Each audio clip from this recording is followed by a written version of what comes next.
A year ago, one of the best anime of the year was released. It's an adaptation of one of the greatest mangas ever written, and yet no one talks about it anymore. Despite having all the elements of a great anime, a good story, interesting characters, raw emotions, and all that, it didn't get the recognition and love it deserved. And there could be many reasons for that. 2023 saw the release of Jujutsu Kaisen Season 2, which likely overshadowed it and kept it off the radar for many fans. Or perhaps it's because of the anime's themes and genre, which is something that might not appeal to everyone. There are other possible reasons too, but that's not what we're here to discuss today. This adaptation was surprisingly good. Like, I had read the manga before and had relatively low expectations. However, this felt like a whole new experience. Besides that, even if you haven't read the original manga, you can dive straight into this without feeling like you're missing anything. And that's actually what motivated me to make this video. A story of this caliber doesn't deserve to be overlooked or forgotten. So, in this video, we will talk about Pluto, the story, the characters, and everything that makes it so special, and also why you need to give it a chance and watch it by the end of this video. Pluto is a story written and illustrated by Naoki Urasawa, the author, who's well known for works like Monster and 20th Century Boys. It's inspired by Osamu Tezuka's legendary franchise Astro Boy, and he turned it into murder mystery story. The manga speaks for itself for being a masterpiece in writing and everything, selling over 10 million copies in the full run. The adaptation was released 2 years ago, in October 2023, animated by Studio M2 and streamed in one of the biggest streaming platforms in the world. Pluto isn't your average murder mystery story. If you know Urasawa's style, you get it. It's way deeper than just figuring out who did it or what happens next. The story dives into big questions about life, death, and what it truly means to be human. It starts off simple, with a murder mystery, but as the story progresses, it gets more complex. Suddenly, it's not just about solving the case. It's about dealing with loss and how the fragility of life impacts both humans and robots in powerful ways. Also, the robots in this story aren't your typical machines. They actually feel emotions like real ones.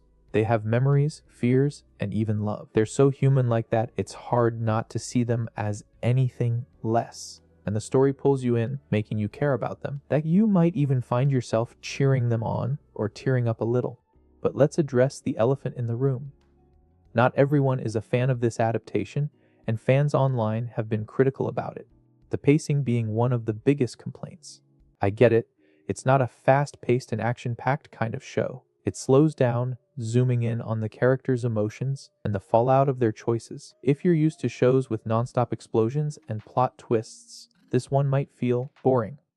I'll admit, when I first picked up the manga back in the summer of 2022, I felt that way too, but the writing hooked me. The story and characters were so good that I couldn't stop reading. The anime adaptation, well, same thing. Yeah, the episodes are about an hour long, but I personally didn't mind at all. The animation is another thing people talk about. It's not flashy and the colors are muted with a mixed use of CGI, but honestly, that's part of its charm. It feels grounded and realistic. It's got that monster vibe, another masterpiece, which works perfectly for the story. And I personally love this art style. And there are the themes presented. Pluto doesn't shy away from the heavy stuff like war, guilt, humanity, and it goes deep too. Urasawa said in one of his interviews that Pluto is a story for everyone. But let's be real, not everyone's into that kind of introspection. Sometimes it feels like you're sitting through a philosophy class more than anything. But well, that's not necessarily a bad thing, you know. It's set in a future world where humans and robots live together, but let's just say it's not all sunshine and rainbows. At the center of it all is Gezicht, a robot detective investigating a series of murders targeting the most advanced robots in the world. Everything starts with the destruction of Mont Blanc, a Swiss mountain robot, and one of the 7 most advanced robots in the world. But his death wasn't meant to be an accident. It was so brutal, while the crime scene is left with a symbol, horns, placed in a ritualistic way. From there, enter our main protagonist, Gezicht, a German robot detective and also one of the world's 7 most powerful robots. He's tasked with solving these murders, which turn out to involve not just robots, but humans tied to their creation as well. Gezicht is no ordinary detective though. He's almost human. He can think, feel, and connect with people in a way most robots can't, which makes him perfect for solving such cases. He's all about justice, but he knows the world isn't black and white, especially when it comes to robots. Adam, or Astro Boy, is another key character in the story. Created by Dr. Tenma, Adam is known as one of the 7 most powerful robots in the world, and likely the strongest. Tenma built him after losing his son, Tobio, hoping to fill the hole in his heart, but things didn't go as planned. Their relationship was anything but normal. It was complicated, much more than just a father and son bond. Tenma, by nature, was cold and showed little emotion toward Adam. He lived isolated from the world, which only made the emotional distance between them even bigger. Well, Tenma himself is just as interesting as Adam. His beliefs, especially his view that robots could never match the emotional depth of humans, add a lot to his character. But when Adam was in danger, Tenma had to step up, which revealed a more vulnerable side of him. It made us feel for him in a way we hadn't before. On the other hand, there's Dr. Kanamezu, another important character in Adam's life. He cared for him when Tenma wasn't around, and became more of a father figure to him. Now, Adam's first encounter with Pluto was a turning point in the story. Even though Adam was the most powerful robot in the world, he still suffered the same fate as the others who fought Pluto. This raised the stakes and made Pluto feel like an even bigger threat. But of course, that wasn't the last time we saw Adam. As Gizit begins to solve the case, Urasawa introduces us to North Number 2, one of the most remarkable characters in the entire story. His relationship with Paul Duncan, the old musician with a heartbreaking and emotional past, stands out as one of the best moments in both the manga and the anime. I'm sure many of you would agree with me on this. The most powerful scene was when North Number 2 was destroyed while humming that melody. It was such a breathtaking moment that drew us deeper into the story, especially since it was part of the very first episode. Following this, the other robots are introduced one by one: Brando, Hercules, and Epsilon. Each of them is eliminated and destroyed by Pluto in the same brutal manner. The only difference here is that Epsilon, who had done nothing wrong, was still unable to escape his fate. This speaks volumes about how far Dr. Abulla was willing to go to achieve his goals.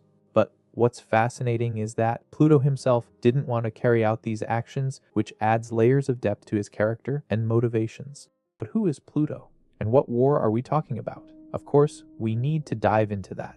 The chaos and bloodshed all go back to the 39th Central Asian War. It was a brutal conflict between Persia and Thracia, or the Allied forces, that took countless lives. Naoki Urasawa used real-world parallels to shape the story. In this case, the war is inspired by the Iraq War. Persia represents Iraq, while Thracia symbolizes the West, particularly the United States. Even the reasons behind the war feel familiar, except for one key difference. In this story, robots fought instead of humans. But that didn't make the devastation any less real. Behind it all was an AI supercomputer called Teddy Roosevelt, pulling the strings while Thracia's president acted as its puppet. The war started when Thracia accused Persia of building dangerous robots that could threaten the world. And despite these claims being proven false, the war went on anyway, resulting in unprecedented destruction and unforeseeable consequences. And those 7 most powerful robots played a huge role in the war, helping Thracia claim victory. But the scars ran deep for everyone though, robots included. Amidst chaos, there's one man in particular, Professor Abulla from Persia, who lost everything: his family, his home, and his entire life. Therefore, consumed by grief and anger, he created a robot named Pluto to get revenge on those responsible for Persia's destruction. It's hard not to feel for Professor Abulla here. After everything he endured, his need for vengeance makes sense. Whether his methods were right or wrong is up for debate, but his pain is real. Pluto was designed specifically to kill the 7 robots who destroyed Persia and took everything from him. But Pluto wasn't pure evil. His real name is Sahad, and he didn't want to carry out these crimes, but he was forced to. Beneath his massive and terrifying appearance is someone grappling with pain and guilt. That's why when he meets Adam, we catch glimpses of his humanity, a part of him that longs for something beyond violence. However, as Abulla's plans spiral out of control, he activates another robot, this time designed to destroy the entire planet. This changes everything for Pluto, especially when Adam steps in to confront him. In the end, Pluto makes a heroic choice. He sacrifices himself to help Adam save the world. The robot created to destroy ends up being the one to save humanity while giving his own life in the process. It's a heartbreaking but beautiful act of redemption. Anyways, Pluto is an unforgettable story, rich with world building, complex characters, and emotional depth. It stays with you long after it's over, but it also leaves us with a tough question. Who's the real villain here? Is it Pluto and Professor Ebola, or is it the president of Thracia who waged war on an innocent nation based on lies? Personally, I believe both sides were at fault. However, as I mentioned earlier, Thracia bears the greater responsibility in my eyes. And since every action has an equal and opposite reaction, Persia's response, in this case, was justified. Gezzet's character is a powerful example of how Thracia used manipulation and moral corruption to drive the war. His story shows how memories and identities can be twisted for political purposes, adding another layer to the tragedy. But now, it's your turn. I want you to tell me, did you like Pluto? What was your favorite part? Leave a comment below and let me know. And don't forget to like this video and subscribe. And I'll see you in the next video.